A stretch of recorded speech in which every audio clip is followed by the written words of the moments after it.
രാവിലെ നമ്മളൊരു സംശയം പറഞ്ഞാണ് ഒരു വയോധികയുടെ മരണം കൊലപാതകമാണോ എന്ന്. എന്നാൽ അതിന് സംശയ നിവൃത്തി വന്നിരിക്കുന്നു. അതൊരു പച്ചയായ കൊലപാതകം തന്നെയാണ് എന്ന വാർത്ത വരുന്നത്. തിരുവനന്തപുരത്ത് പോത്തൻകോട്ടാണ് ഈ സംഭവം. പോലീസാണ് സ്ഥിരീകരിച്ചിരിക്കുന്നത് വയോധികയുടെ മരണം കൊലപാതകമാണെന്ന്.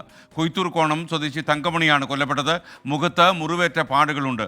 ബ്ലൗസ് കീറിയ നിലയിലായിരുന്നു. പ്രതിയെക്കുറിച്ച് ചില സൂചനകൾ ലഭിച്ചെന്ന് പോലീസ് പറയുന്നു. MG പ്രതീഷ് വീണ്ടും ചേരുന്നു ടെലിഫോണിൽ.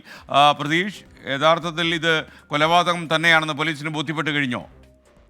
SKN തീർച്ചയായും കൊല്ലത്ത് ഈ കൊലപാതകവുമായി ബന്ധപ്പെട്ട കൂടുതൽ അന്വേഷണത്തിലേക്ക് പോലീസ് കടന്നിട്ടുണ്ട്. ആദ്യഘട്ടത്തിൽ തന്നെ ഇതൊരു കൊലപാതകമാണെന്ന സംശയത്തിലായിരുന്നു അന്വേഷണ ഉദ്യോഗസ്ഥൻ ഉണ്ടായിരുന്നത്. ഇപ്പോൾ അത് സ്ഥിരീകരിച്ചിരിക്കുന്നു എന്നതാണ് ഏറ്റവും പ്രധാനപ്പെട്ട കാര്യം. പോത്തൻകോട് കൊയ്തൂർക്കോണത്തെ വയോധിക തങ്കമണിയുടെ മരണം കൊലപാതകമെന്ന് പോലീസ് തന്നെ ഇപ്പോൾ ഔദ്യോഗികമായി അറിയിച്ചിട്ടുണ്ട്. ഈ പ്രതികളിലേക്ക് ഉടൻ എത്തുമെന്നതാണ് പോലീസ് നിലവിൽ അറിയിച്ചിരിക്കുന്ന കാര്യം. കാരണം ഈ മൃതദേഹം കണ്ടെത്തിയ സ്ഥലം, ഒപ്പം ഈ മൃതദേഹത്തിൽ കണ്ട പാടുകളടക്കം വളരെ ദുരൂഹത ഉയർത്തുന്നതായിരുന്നു.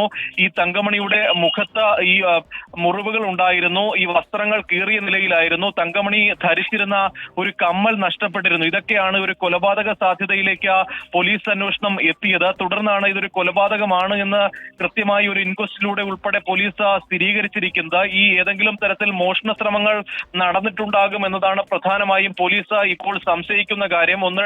ഒന്ന് രണ്ട് പേരിലേക്ക് നിലവിൽ പോലീസിന്റെ അന്വേഷണം എത്തിയിട്ടുമുണ്ട്. വൈകാതെ തന്നെ പ്രതിയിലേക്ക് എത്തുമെന്നതാണ് നിലവിൽ മംഗലപുരം പോലീസ് അറിയിച്ചിരിക്കുന്ന കാര്യം. അല്പസമയം മുമ്പ് ഈ ഫോറൻസിക് വിദഗ്ധരും വിരലടയാള വിദഗ്ധരും സ്ഥലത്തെത്തി പരിശോധന നടത്തിയിരുന്നു. ഇന്ന് രാവിലെയാണ് ഈ കൊയ്തൂർക്കോണം സ്വദേശിയായ തങ്കമണിയെ വീടിന് സമീപത്തെ പുരയിടത്തിൽ മരിച്ച നിലയിൽ കണ്ടെത്തുന്നത്.